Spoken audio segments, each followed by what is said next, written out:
And what we're looking at is a long-term improvement in our quality of life and in our tourism health and well-being moving forward. Flagler County Commissioners held a meeting yesterday on long-term resilience planning and progress on a series of ecotourism projects. Commissioner Kim Carney. We have a large barrier island here in Flagler. There are citizens on both sides of it, on the coastal side and on the river side, lack of a better word, intercoastal side. And then you've got all that stuff in Palm Coast where we dredged huge amounts of canals for boating, which was back then probably a good idea. But right now it's probably hurting us. So we're trying to wrap our head around all of this, and we have anxiety on both sides, all three sides, all the municipalities. And I think your research and your data will bring a lot more information to Flagler County than we think. Commissioners then turned to the Eco Discovery Center, part of a broader recreation and conservation corridor stretching across the county. Commissioners noted the center will link directly to trails, parks, and the new pedestrian bridge at State Road 100, with funding in place and completion expected by 2028. The board also discussed balancing development with wildlife and community needs.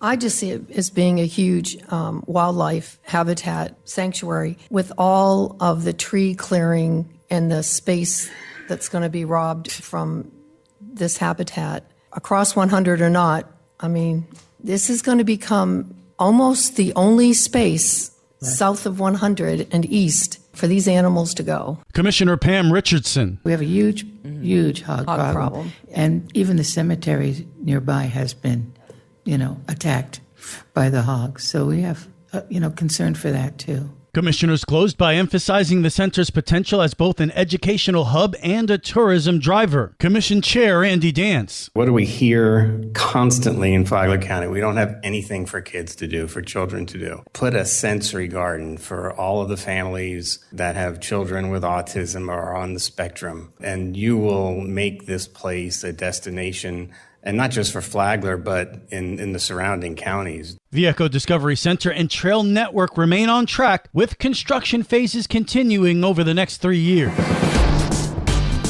Good morning, Flagler County. I'm Rich Carroll. You're listening to Flagler's Morning News on Tuesday, September 16th.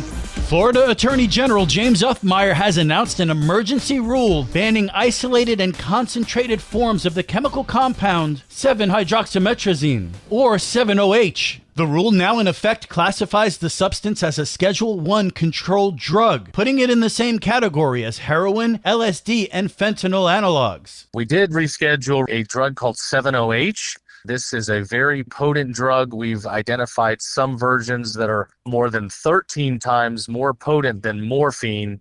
So we have rescheduled to make that a Category 1 scheduled drug. It is no longer allowed to be sold for commercial purposes here in the state. 7-OH is found naturally in the kratom plant, but only in very small amounts. In concentrated extracts like powders, shots, and capsules, the compound can be much more dangerous, posing risks of addiction, overdose, and even death. We don't want it on shelves in retail stores and gas stations, next to candy and refreshments, in the hands of kids. We've seen heightened hospitalizations. We've seen it take the lives of kids, and we've got to do everything we can to protect our children. Under the emergency rule, it is now illegal in Florida to sell, possess, or distribute any isolated or concentrated form of 7-OH. Law enforcement can begin immediate enforcement, with Uffmeyer emphasizing that lawmakers will determine the longer-term policy.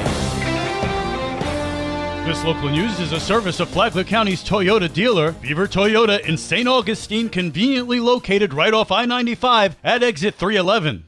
During the investigation, K-9 Cairo was called to the scene and indicated the presence of narcotics in the vehicle. The Flagler County Sheriff's Office has arrested 3 Palm Coast residents after a traffic stop on I-95 led deputies to fentanyl, meth, and drug paraphernalia hidden throughout their vehicle, even under the frame in a magnetic container. Flagler County Sheriff Rick Staley. They thought they could hide their drugs, but found out that our deputies are smarter than the average poison peddler, and they all went to the Green Roof Inn. All 3 suspects face multiple narcotics charges, with 2 held on bonds exceeding $20,000. And now you're up to date on Flagler's Morning News. I'm Rich Carroll.